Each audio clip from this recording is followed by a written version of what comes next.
In today's video, I'm going to teach you how to open a PowerPoint presentation, Microsoft 365. First, sign into Outlook on the web. This is part of your Microsoft 365 experience, and it puts you just a click away from all your apps. Open your preferred browser, go to the Outlook website, and log in with your Microsoft account.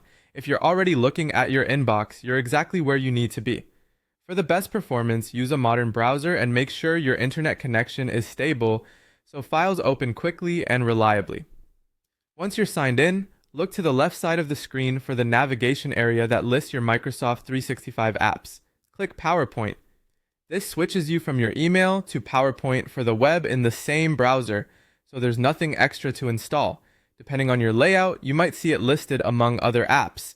Just select PowerPoint to continue. On the PowerPoint homepage, focus on the section called Jump Back In. This is a curated list of your most recent presentations, including files you own in OneDrive and ones shared with you. It shows helpful details like file names, thumbnails, and recent activity, making it easy to quickly continue where you left off without digging through folders. Think of it as your shortcut to the work that matters right now. Find the presentation you want and click it once. The file will open in PowerPoint for the web, ready for you to view or begin editing. You'll recognize the familiar interface: slide thumbnails on the left, the main slide canvas in the center, and the ribbon at the top. Give it a moment to load if your connection is busy. That's normal. From here, you can read through your content, make quick adjustments, or prepare to present, all directly in the browser. Before we wrap up, here's an optional but very helpful tip about autosave. In Microsoft 365, autosave is enabled by default for presentations stored in OneDrive.